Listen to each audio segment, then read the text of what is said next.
Bonjour à tous, j'espère que vous allez bien, que vous êtes en forme. Aujourd'hui, je vais vous montrer deux exercices pour muscler ses biceps à la maison, sans matériel de musculation spécifique. Donc on va avoir besoin d'un manche à balai et de deux sacs à dos pour le premier exercice. Vous êtes prêts? Allez, on y va, c'est parti. Pour le premier exercice, on va venir disposer les sacs à dos à chaque extrémité du manche à balai comme ceci.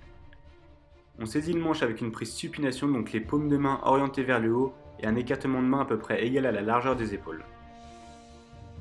Concernant le mouvement, on va venir faire une flexion de l'avant-bras sur le bras pour ramener le manche à balai vers le haut, puis on va redescendre en position initiale.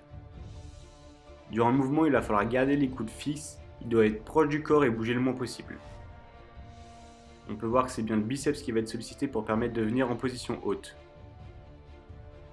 Pour le retour en position initiale, on pense à bien contrôler la descente et on revient bras presque tendus en gardant un léger flex pour protéger l'articulation du coude. Concernant la respiration, on va venir expirer, donc souffler lorsqu'on monte le manche à balai et inspirer lorsqu'on le descend. Pour une question d'équilibre, on va essayer de prendre des sacs à dos de poids à peu près identiques et on va venir charger ces sacs avec des livres ou des bouteilles d'eau de façon à pouvoir faire des séries de 8 à 12 répétitions et que la fin des séries devienne compliquée à faire. Donc ça, c'est si on est en recherche de volume musculaire. Si on est en recherche de tonification, on va faire des séries un peu plus longues avec moins de temps de récupération entre les séries. Bien entendu, si vous sentez que vous pouvez faire plus de répétitions, vous en faites plus et vous chargerez plus lourd la prochaine fois. Le but, c'est vraiment qu'à la fin de la série, ça devienne compliqué à faire les répétitions. Faut pas s'arrêter à 12 répétitions bêtement si on peut les faire facilement. On en fait plus et la prochaine coup, on charge davantage. Donc maintenant, je vais vous montrer une première variante pour complexifier l'exercice. Ça va être de rester 2 temps en position haute lors de chaque répétition avant de redescendre. Ça va permettre aux muscles d'être sous tension pendant une durée plus longue qu'une série normale. Donc voilà, je reste bien 2 temps bloqués en position haute avant de redescendre. Donc là pareil, si vous êtes en recherche de volume musculaire, vous pouvez faire 8 à 12 répétitions, avec 1 minute 30 à peu près de récupération entre les différentes séries. Avant de vous présenter le deuxième exercice, je vais vous montrer une autre petite variante pour cet exercice-là. Donc pour cette deuxième variante, on va retenir la phase excentrique du mouvement, donc la descente, en 5 temps. Pour chaque répétition, on fait bien attention à retenir en 5 temps. Si vous n'avez pas l'habitude de travailler en excentrique, vous aurez peut-être des courbatures le lendemain, c'est la contraction qui entraîne le plus de courbatures. Il faut vraiment que la descente soit lente. On compte à chaque fois 1, 2, 3, 4, 5. On pense à bien rester gainé pendant l'ensemble du mouvement. On essaye de ne pas tricher en s'aidant de l'élan du dos ou des jambes.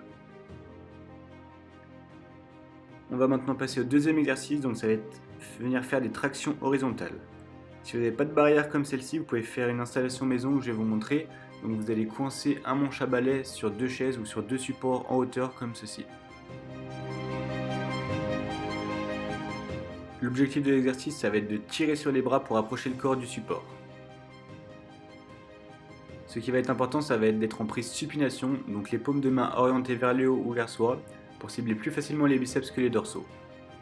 Ensuite, ça va être d'avoir les mains pas trop écartées, donc une vingtaine ou une trentaine de centimètres à peu près.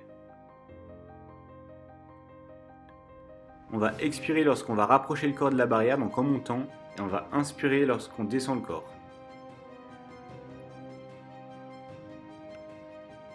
Donc pour cet exercice, on peut faire exactement les mêmes variantes que pour l'exercice 1, donc à savoir bloquer 2 secondes en position haute ou ralentir la phase excentrique, donc la phase de descente, en 5 temps. Ça va donc permettre de complexifier un peu le mouvement. Si à l'inverse l'exercice est trop difficile pour vous, vous pouvez rapprocher vos pieds du corps comme je le fais ici en fléchissant les jambes.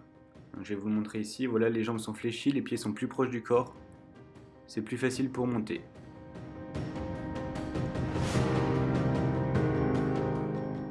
On arrive à la fin de la vidéo, j'espère qu'elle vous a plu. N'hésitez pas à nous mettre dans les commentaires les vidéos que vous souhaitez qu'on fasse et à vous abonner à la chaîne pour nous suivre, ça fait plaisir. Allez, à bientôt.